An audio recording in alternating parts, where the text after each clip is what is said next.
Bonjour à vous, amis Phénix. Je suis heureuse de vous retrouver dans cette vidéo. Je suis Barbara. Je suis thérapeute spécialisée dans la guérison des blessures, mais surtout, je suis une voix qui vient vous parler, qui vient peut-être vous amener des réponses, peut-être vous amener des questionnements, mais en tout cas, une voix qui est là pour vous guider sur ce chemin de soi, de retour à soi, de mieux-être, d'évolution spirituelle. Et aujourd'hui, sur ce chemin, j'ai envie de vous parler de lâcher prise. Une notion qu'on entend souvent, on nous dit souvent, mais lâche prise. Et oui, et en retour, on a envie de dire, ok, mais comment je fais? Comment je lâche prise sur des choses qui sont tellement douloureuses à l'intérieur de moi, qui sont tellement accrochées à moi, qui sont tellement installées dans mes pensées depuis tellement longtemps, que ça fait partie de moi. Comment on lâche prise là-dessus? Donc aujourd'hui, je vais vous parler du lâcher prise sur le passé, sur des histoires du passé, et peut-être vous amener les réponses dont vous avez besoin sur mais comment je fais ça. On va voir. Pour commencer déjà, allez voir un petit peu à l'intérieur de vous et êtes-vous accroché encore aujourd'hui à des histoires du passé? Voilà, juste déjà, ce premier questionnement, est-ce qu'il y a encore à l'intérieur de vous des rancunes, des rancœurs, des mémoires souffrantes, des choses qui, quand vous y pensez, vous êtes encore ah, ça me fait mal. C'est pas guéri. C'est pas apaisé. Encore moins oublié. Parfois, ça peut être oublié. Parfois, ça a été tellement souffrant que ça n'a pas été guéri, ça a été enfoui. Et un jour, ça ressort. Donc peut-être que c'est quelque chose comme ça qui est un jour ressorti, que vous aviez oublié et qui revient et qui... Oh, mon Dieu, j'ai vécu ça, je ne m'en souvenais pas. Des histoires d'inceste, de viol, de violence qu'on avait... que notre mental, pour nous protéger, avait étouffé à l'intérieur. Et ça revient. Et quand ça revient, d'un seul coup, ça prend toute la place. Et là, impossible de lâcher prise. Ça s'accroche à nous, on s'accroche à ça. Pourquoi est-ce qu'on s'accroche? Donc je reste avec vraiment ces épisodes du passé souffrants. Des épisodes de violence, des épisodes d'humiliation, ouais, d'isolement, d'indifférence. Toutes ces trucs qui aujourd'hui, en tant qu'adulte, on dit mais j'aurais pas dû vivre ça. Et donc on en veut à la personne qui nous l'a fait vivre et on est accroché à cet endroit-là. On est accroché parce qu'on voudrait de la reconnaissance de l'extérieur des autres sur ce qu'on a vécu. On voudrait que les personnes responsables de ça se rendent compte de ce qu'ils ont fait et quelque part viennent s'excuser. Parce qu'en fait, ce qu'on voudrait, c'est qu'ils viennent reconnaître notre souffrance et qu'ils, à travers ces excuses, nous redonnent notre pouvoir. Parce qu'on a perdu ce pouvoir dans ces situations-là, où on a été des victimes de viols, de violences, d'inceste, d'agression, d'indifférence, de psychologie, de manipulation, de tout ce que vous voulez. Mettez toutes vos histoires là-dedans. À cet endroit-là, si c'est des histoires du passé, vous avez pu être enfant, vous avez pu être adulte aussi, vous n'aviez pas votre pouvoir. Vous l'avez perdu. Et aujourd'hui encore, ce manque de pouvoir, vous regardez se passer. Et en fait, vous êtes accroché au fait que ça aurait dû se passer différemment. Vous n'auriez pas dû vivre ça. Vous n'étiez pas OK avec ça. Et vous n'arrivez pas à lâcher ça. Vous voulez que les gens le voient, cette souffrance. Vous voulez que ça soit reconnu. Et en particulier par votre bourreau de l'époque. Et puis parfois, on ne veut même pas qu'il reconnaisse. On veut juste qu'il souffre autant qu'on a souffert. On ne veut même pas la reconnaissance de notre souffrance. On veut la souffrance de l'autre. Et c'est là, c'est Mandela qui disait que le ressentiment, c'est comme boire un poison en espérant que ce poison va tuer votre ennemi. C'est-à-dire vous êtes dans ce mécanisme de toujours vous rappeler cette situation, dans ce ressentiment. Et ce rappel, vous avez envie que l'autre souffre. Vous voyez, le poison qui vous alimente à vous, qui vous fait mal à vous à travers vos pensées, vous aimeriez que ce poison-là tue l'autre, que l'autre souffre, autant que vous avez souffert. Pas juste qu'il en prenne conscience, mais qu'en plus, il souffre pour alléger vos souffrances. Et ce que vous ne voyez pas, c'est que c'est à vous que vous faites mal. Quand vous êtes dans ce non-lâcher-prise, dans le fait de vous accrocher à cette histoire, à cette vengeance quelque part. Vengeance, si vous voulez que l'autre ait mal, ou juste reconnaissance de votre souffrance. Et je ne dis pas que c'est mal en soi de vouloir que l'autre reconnaisse. C'est juste que si pendant des années vous avez attendu ça et que ce n'est pas arrivé, c'est que ça n'arrivera peut-être jamais. Parce que le chemin de la guérison, il n'est pas dans le fait que l'autre reconnaisse ça. Il est dans le fait avec vous-même. Il est en vous le chemin de guérison. De vous pardonner à vous-même d'avoir pas été en capacité de vous protéger à ce moment-là, d'avoir perdu votre pouvoir, d'avoir été victime. Ce pouvoir, il est avec vous-même. De vous donner la reconnaissance de la souffrance. Tu sais, on a souffert. C'était dur. On n'aurait pas dû vivre ça.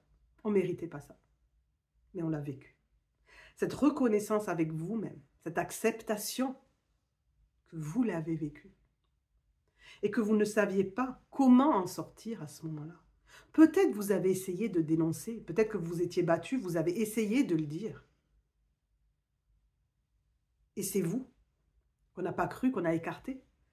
Peut-être que vous avez vécu l'inceste d'un beau-père et qu'au final, c'est vous qu'on a écarté de la famille. Le beau-père est resté dans la famille et c'est vous qu'on a dit « tu veux juste tout gâcher, pars.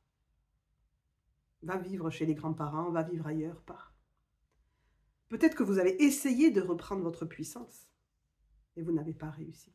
Vous n'avez pas eu de prise à ce moment-là. Et donc aujourd'hui, vous restez dans cette rancœur, dans cette rancune. Là, je parle d'épisodes très difficiles. Mais parfois, c'est juste, on en veut à nos parents de ne pas avoir été assez présents, de ne pas avoir su nous écouter, de ne pas avoir juste été là quand on en avait besoin, d'avoir été trop colérique, trop indifférent, trop absent, trop occupé à d'autres choses pour être là pour nous. Et ça aussi, c'est souffrant. Pas forcément besoin d'avoir eu des violences physiques pour vivre en soi cette douleur qui reste, cette rancœur, cette rancune qui reste à l'intérieur et qui tourne en boucle et qui nous empoisonne de l'intérieur. Pas besoin d'avoir eu des histoires. Et d'ailleurs, c'est ça qui parfois peut être compliqué pour certaines personnes, c'est qu'elles pensent que leur souffrance n'est pas légitime parce que d'autres ont plus souffert qu'eux. Donc, elles vivent cette rancœur, mais en plus, elles essayent de l'étouffer en disant « mais c'est pas assez important pour que ça mérite cette place-là, et pourtant elle est là. » C'est juste que votre âme n'avait pas besoin du même niveau de souffrance pour souffrir.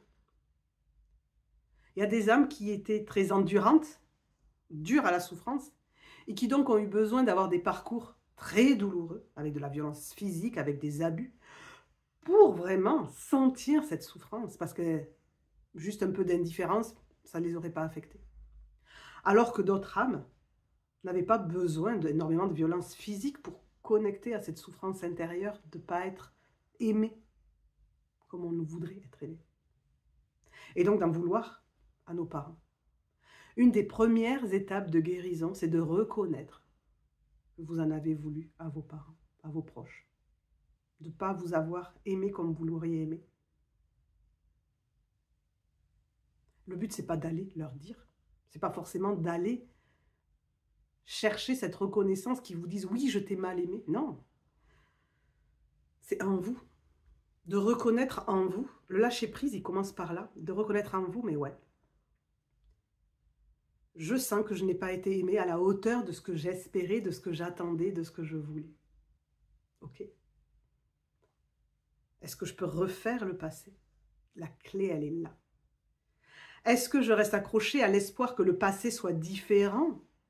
Parce que dans votre tête, quand vous êtes toujours accroché à vous refaire toujours le passé, vous n'acceptez pas le passé tel qu'il s'est déroulé. Et donc vous aimeriez qu'il soit différent. Et si mes parents avaient, et si je n'avais pas, et si, le passé est passé. Le lâcher-prise, il est d'en commencer par ça, accepter que ce passé est passé, et c'est passé de cette façon-là. Oui, c'est pas ça que vous auriez voulu vivre. Oui, ça a été douloureux. Oui, ça a entraîné l'histoire que vous avez aujourd'hui, la personne que vous êtes aujourd'hui, avec peut-être les difficultés que vous avez aujourd'hui. Oui, on est d'accord. Mais vous ne pouvez pas rejouer le passé. Vous n'avez de pouvoir que sur votre instant présent. Et donc, dans votre instant présent, là, est-ce que vous voulez ruminer ce passé et continuer à vous empoisonner avec ça? Ou est-ce que vous êtes capable de vous dire, ok, ça c'était mon passé. Je vais maintenant m'occuper de mon présent pour créer l'avenir que je souhaite vivre. Ça ne veut pas dire que vous vous résignez. Ça ne veut pas dire que vous pardonnez aux personnes qui vous ont fait souffrir. Vous ne leur donnez pas l'absolution. Vous décidez juste qu'aujourd'hui, ces personnes-là et ce passé et ce qui s'est passé ne va plus décider de qui vous êtes aujourd'hui. Que vous tournez la page, que vous vous délestez de ce poids et de ce fardeau que vous avez sur vos épaules.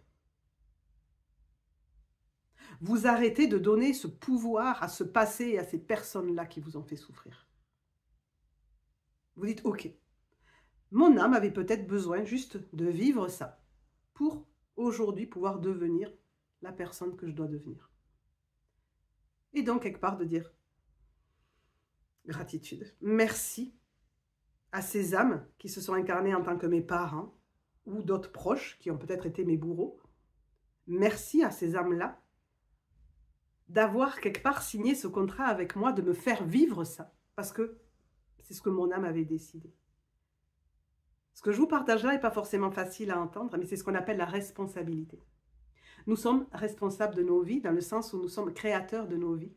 Nous manifestons dans nos vies ce dont nous avons besoin, et quelque part nous manifestons ce que nous avions prévu au moment de nous incarner. Nous avons tracé un petit peu le chemin avec les grandes lignes de ce que nous allions vivre, et donc des souffrances que nous allions affronter. Et des âmes autour de nous ont dit, ok, moi, je viens avec toi dans cette histoire et je serai ton père et je te battrai. Je serai ta mère et je ne serai pas présente. Je serai ton oncle et il y aura peut-être de l'inceste.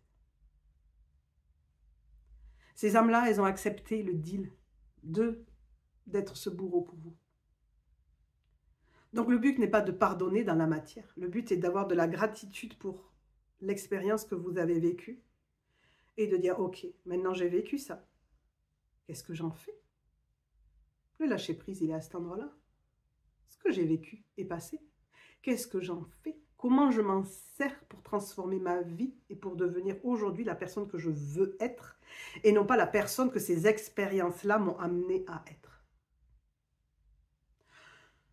Tout le travail, il est dans apprendre à se connaître. Aller à l'intérieur de soi. Alors je fais une parenthèse là avec le programme New Life que je propose parce que je me rends compte que c'est construit de cette façon-là. Je me rends compte, je l'ai construit comme ça, mais je vois à quel point c'est ça. C'est-à-dire la première étape, c'est d'apprendre à se connaître, mais tel que l'on est aujourd'hui, c'est-à-dire comment tout ce qu'on a vécu nous a forgé, qui on est. La première étape, c'est découvrir qui on est aujourd'hui. Pour aller accueillir cet être-là qui peut-être est plein de colère, est plein de peur, est plein de limites, de croyances, de rancune.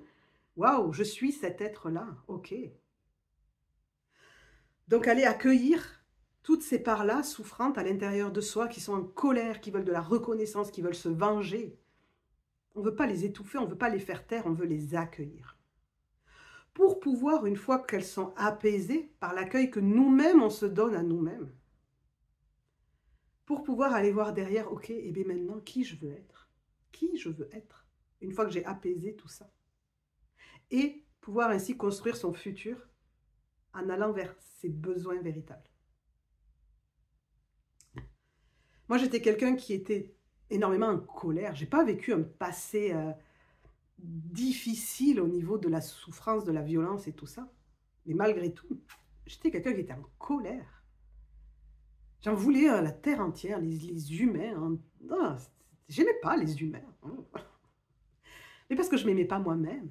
J'étais en colère. Donc j'ai dû aller rencontrer à l'intérieur de moi toutes ces parts de moi qui étaient en colère. Elles étaient en colère parce qu'elles avaient l'impression qu'elles n'existaient pas, qu'on ne les voyait pas, qu'on ne les écoutait pas, qu'on ne les respectait pas. Donc voilà, tout ça, tout ça, tout ça.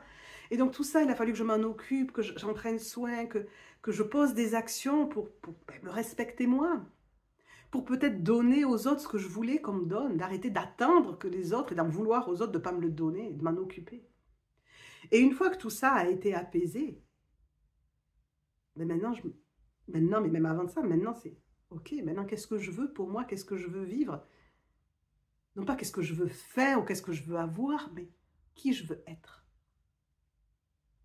Et c'est ça le chemin qui pour moi amène à la guérison, c'est quand on arrive à se connecter à qui je veux être et comment je le manifeste, comment je fais pour le manifester dans ma vie. Par quoi je passe pour le manifester, ce que je veux être. Voilà un petit peu ce que j'avais envie de dire sur ce lâcher prise par rapport à ces poids, ces fardeaux du passé. Et comment on peut être amené à le transformer. De ce fait-là, vous n'en voulez plus à vos bourreaux de l'époque. Vous sortez de cette rancœur et vous n'attendez plus d'excuses. C'est pas important. Vous n'avez plus envie de vous manger. Ce n'est pas important. Parce qu'en plus, vous savez que déjà, eux ont choisi ça parce qu'eux avaient à le vivre et vous aussi.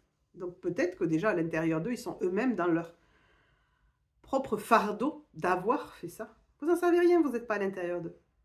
Et ensuite, vous savez que la vie vous amène ce qui est nécessaire. Et que si eux doivent s'auto-punir de ça dans leur vie, le karma est là pour ça. Le karma, c'est ce qu'on attire quand on ne veut pas apprendre les leçons. Et quand on apprend les leçons, ben le karma est positif. La vie vous amène les bienfaits dont vous avez besoin. Je sais que c'est une notion qui n'est pas évidente. On en reparle régulièrement de ce lâcher-prise, cette acceptation, qui est vraiment quelque chose de primordial dans notre évolution. Donc voilà, c'était la petite vidéo que je voulais faire aujourd'hui. Je vous remercie de votre écoute et je vous dis à très bientôt. Bye bye les phénix.